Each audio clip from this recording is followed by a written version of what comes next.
नमस्कार, स्वागत है आपका। आपके साथ मैं हूं विवेक शुक्ला और आप देख रहे हैं जी उत्तर प्रदेश उत्तराखंड। और विधानसभा चुनाव नजदीक है उत्तर प्रदेश में। उससे पहले आपको बता दें कि जुबान से निकले एक शब्द पर राजनीति हो रही है। अखिलेश यादव का एक वीडियो यूपी बीजेपी ने सोशल मीडिया पर शेयर किया है और इस वीडियो में अखिलेश यादव का जो बयान है उसके आधार पर बीजेपी अभी आरोप लगा रही है कि बीजेपी जो वीडियो सामने आया है उसके जरिए ये कह रही है कि सपा का असली चेहरा सामने आया है। अखिलेश यादव का ये शर्मनाक बयान है। क्या बयान है, क्या पूरा मामला है, ये वीडियो आपको हम दिखाते हैं। दिनेश शर्मा ने कहा है कि चीन पाकिस्तान नहीं चाहते कि यूपी में भाजपा की सरकार आए। कौन नहीं चाहता? ये डिप्टी सीएम के इनको कूड़े का काम और नाली साहब का काम दोबारा दे देना चाहिए। इनको कूड़े का काम और नाली साहब का काम दोबारा दे देना चाहिए। इनको कूड़े का काम और नाली साहब का काम दोबारा दे देना चाहिए। गौर से देखिए, ये है उत्तर प्रदेश के मुख्यमंत्री रहे सपा सुप्रीमो अखिलेश यादव और ये ब्राह्मण समाज से आने वाले उत्तर प्रदेश के वर्तमान उप मुख्यमंत्री डॉक्टर दिनेश शर्मा के बारे में इतना स्तरहीन बयान दे रहे हैं। इनको कूड़े का काम और नाली साहब का काम दोबारा दे देना चाहिए। यही नहीं, साफ सफाई के काम से जुड़े हमारे भाइयों का भी अपमान कर रहे हैं अखिलेश यादव। पहले संत समाज, फिर ब्राह्मण समाज और अब साफ सफाई के काम से जुड़े हमारे भाइयों के खिलाफ जहर उगलकर अखिलेश जी ने सिद्ध कर दिया है कि ये बस नाम के समाजवादी हैं। कूड़े और नाली सफाई से जुड़े हमारे भाइयों के लिए इनके मन में कितना जहर है, इनके चेहरे से ही झलक रहा है। इनको कूड़े का काम और नाली साहब का काम दोबारा दे देना चाहिए। ये विरासत में मिली राजनीति की हनक ही है कि अखिलेश जी के सामने चाहे किसी भी समाज का व्यक्ति हो, उसकी कोई इज्जत नहीं। अरे अखिलेश जी, जनता भूली नहीं है कैसे आपने अपने पिता और चाचा की बेइज्जती की थी। कहते हैं ना, पूत के पांव पालने में ही नजर आ जाते हैं। अखिलेश यादव के लक्षण भी यूपी की जनता पहले ही देख चुकी है। ये अखिलेश जी के मन का मैल ही है कि साफ सफाई करने वालों को ये ओछी निगाह से देखते हैं, मानो वे कोई गंदा काम करते हों। अखिलेश जी, आपको बताना चाहूंगा कि ये सफाई का काम है, मेहनत से कमा कर खाने वाले लोग हैं। ये आपकी तरह मुंह में चांदी का चम्मच लेकर पैदा नहीं हुए। एक ये है जो साफ सफाई करने वाले हमारे भाई बंधुओं के लिए ऐसी ऊंची मानसिकता रखते हैं। वहीं दूसरी ओर हमारे प्रधानमंत्री जी हैं जिन्होंने प्रयागराज कुंभ के दौरान स्वच्छाग्रहियों के पांव पखार कर उनका मान बढ़ाया था। यही फर्क है दिखावटी दल सपा और सबका साथ सबका विकास के मूल मंत्र पर चलने वाली भाजपा सरकार में। अखिलेश जी, यूपी की जनता आपकी हर चाल अच्छे से समझती है। आने वाले चुनाव में आपकी इस समाज को तोड़ने वाली, लोगों का अपमान करने वाली ओछी सोच का हिसाब जरूर करेगी।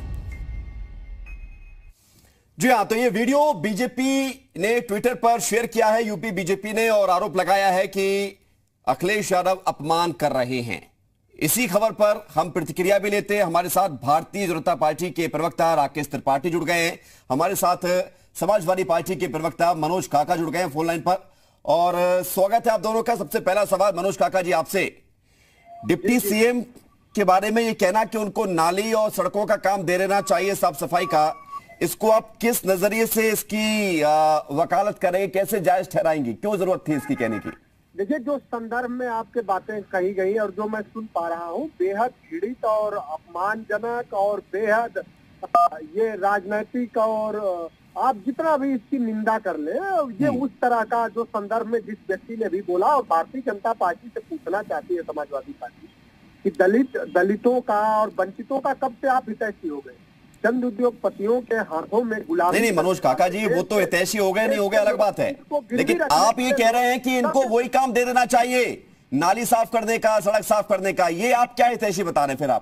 फिर आप भी हितैषी नहीं हो। समाजवादी पार्टी ऐसा कभी कोई बयान नहीं दिया, और समाजवादी पार्टी ने आप तोड़ मरोड़ करके जिस तरह से आप भारतीय जनता पार्टी के पक्ष में खड़े होते नजर न आइए। मनोज काका जी, कम से कम आपसे तो मैं उम्मीद नहीं करता हूँ कि आप इस तरह की बात करेंगे। आप तो पार्टी के उन प्रवक्ताओं में से एक हैं जो ढंग से बात करते हैं, बाकी तो सब चश्मा लगा के बैठते हैं। मेरी बात सुनेंगे आप? हाँ। मैं कह रहा हूं कि समाजवादी पार्टी फूलन देवी से लेकर के और आज का जो विमर्श है भारतीय राजनीति का, जितना भी वंचितों दलितों को जितना हक दे पाया, चाहे वो 55 लाख समाज। मनोज काका जी, ये बात सारी पब्लिक डोमेन में है, लेकिन आप मुझे ये बताइए, अखिलेश यादव जी से जब सवाल पूछा गया तो उन्होंने क्या कहा? आप इसको तोड़ मरोड़ के बात कह रहे हैं। अखिलेश यादव ने कहा कि दिनेश शर्मा जी को वही काम दे देना चाहिए, नाली और सड़क साफ करने वाला। क्या ये बयान सही है? मैं ये इस तरह का हम लोग, हमारे नेता का अगर आप पूरा राजनीतिक विमर्श देखेंगे तो कभी भी वो कोई सतही बयान और कभी भी वो किसी के प्रति व्यक्तिगत बयानबाजी नहीं करते। अरे सर, व्यक्तिगत बयानबाजी तो बहुत सारी चीजें होती हैं। राकेश त्रिपाठी जी जवाब दीजिए। हो गई आपने देखी। राकेश त्रिपाठी जी, देखिए, स्पष्ट है विवेक जी कि मनोज काका के पास कोई सवाल का जवाब नहीं है और मजबूरी भी इनकी, अपने नेता के खिलाफ ये कैसे बोल सकते हैं। और इनके नेता ने जो कहा है वो ये भी, इनका भी अंतर्मन जानता है कि इनके नेता ने एक घटिया बात कही है, बहुत शर्मनाक बात कही है। ये वास्तविकता में अखिलेश यादव जी का ब्राह्मणों के प्रति दुराग्रह रहा है। मैं आपको घटना याद दिलाऊंगा कन्नौज की। ये वो कह रहे हैं कि तोड़ मरोड़ के पेश किया जा रहा है ये बयान उनका। नहीं, देखिए, ये जब भी उनसे किसी ब्राह्मण के संदर्भ में बात की जाती है तो वो जानबूझ करके अपमानजनक टिप्पणी करने का काम करते हैं। और जिस तरह की अपमानजनक टिप्पणी उन्होंने की है, वो क्या कहना चाहते हैं? क्या झाड़ू लगवाने का काम, क्या नाली साफ करवाने का काम क्या छोटा काम होता है? प्रधानमंत्री नरेंद्र मोदी जी कुंभ के मेले में आते हैं और सफाई कर्मियों के पैर धुलने का काम करते हैं। राजनीति में हम उन आदर्शों की स्थापना करने का काम कर रहे हैं और अखिलेश यादव जी उनको अपमानित करने का काम कर रहे हैं। ये कह करके कि वो जाकर के ये छोटे काम है, उनको ये छोटे काम है। आज उत्तर प्रदेश की इसी स्वच्छता के नाते लखनऊ की रैंकिंग 12वें नंबर तक पहुंची है। आज उत्तर प्रदेश स्वच्छता के मापदंड पर देश में आगे बढ़ रहा है। लेकिन अखिलेश यादव जी, जिसके दिमाग में गंदगी भर जाए, वो इस प्रकार की बातें करेंगे। ठीक है, मैं लौट रहा हूं राकेश जी आपके पास। मनोज काका जी हम आपसे समझेंगे। जी विवेक भाई, बस विवेक भाई, मैं आप ही को दे रहा हूं सवाल। विनम्रता से राकेश को मैं कहता हूं, ये कम से कम थोड़ा बहुत पढ़ने का साथी प्रयास करिए, बीजेपी का शिक्षा न लाए। नीति आयोग ने उत्तर प्रदेश की सरकार को, नीति आयोग ने फिसड्डी साबित किया है। कोई भी उत्तर प्रदेश का शहर स्वच्छता के पैमाने पे खड़ा नहीं उतरा है। और पता नहीं है कौन सा बीजेपी। अरे क्या बात कर रहे हैं मनोज काका जी, आज ही वाराणसी को गंगा टाउन का खिताब मिला है, पूरे भारत में नंबर 1 पर है। आप कह रहे किसी शहर को कोई कुछ नहीं मिला है? अगर विवेक, अगर ये सच नहीं है, नीति आयोग की आप रिपोर्ट निकाल लें। अरे आप आज की बात करिए ना, रिपोर्ट जब आई थी वो किस संदर्भ में आई थी वो अलग बात है। आज आपने देखा नहीं है कि राष्ट्रपति भवन में कार्यक्रम हुआ है? आप मुद्दे से ड्रिल मत करिए। मैं आपसे सीधा सवाल कर रहा हूँ कि क्या जब समग्रता से विषय की कोई रिपोर्ट आती है तो समग्रता से आती है कि किसी एक विषय से आती है? आप जिस बनारस की बात कर रहे हैं उसी बनारस में माँ गंगा, मनोज काका जी बनारस छोड़िए, एक एसटीपी प्लांट नहीं बना। ठीक है, एक एसटीपी ठीक है, आप बनवा लेते ना। और आपने कितने एसटीपी प्लांट बना लिए थे? अगर मैं इन सवालों को लेकर जाऊंगा तो मामला डिरेल होगा।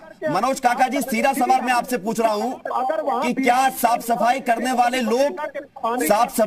वाले लोग समाजवादी पार्टी की नजर में, समाजवादी पार्टी की नजर में कहां स्थान रखते हैं? मनोज काका जी, वो लोग भी साफ सफाई करते हैं समाजवादी पार्टी के नजर में, वो समाज के शीर्षस्थ लोग हैं। और हमारी नजर में कोई छोटा बड़ा नहीं है, किसी का कोई काम छोटा बड़ा नहीं है। लेकिन भारतीय जनता पार्टी नफरत फैलाती है, जातियों में विभेद। ठीक है, राकेश त्रिपाठी जी आखिरी कमेंट आपका 10 सेकंड में। मैं मानता हूं अगर मनोज काका जी ये कह रहे हैं कि ये भेदभाव नहीं करते, उस काम को छोटा नहीं मानते, तो अखिलेश यादव जी के इस कथन के लिए अखिलेश जी ना माफी मांगे तो कम से कम उनके प्रवक्ता के तौर पर यही माफी मांग ले कि अखिलेश यादव जी ने जो कहा उसके लिए हम शर्मसार हैं, शर्मिंदा है। देखिए, अखिलेश यादव जी के मन के भीतर ये जो दुर्भावना भरी हुई है ब्राह्मणों के प्रति, दलितों के प्रति, उत्तर प्रदेश में सर्वाधिक दलितों पर हमले की घटनाएं, सर्वाधिक अत्याचार की घटनाएं तब हुई थी जब 2012 में अखिलेश यादव जी की सरकार आई थी। सरकार आते ही दलित बस्तियों पर हमले की घटनाएं, अखबारों की सारी घटनाएं लोगों को याद है। राकेश त्रिपाठी जी किसने कितनी घटनाएं की हैं और वो उन घटनाओं को लेकर ही आज राजनीति भी होती है। बहुत शुक्रिया आप सभी का हमारे साथ जुड़ने के लिए। मनोज काका जी, राकेश त्रिपाठी जी, बहुत बहुत धन्यवाद।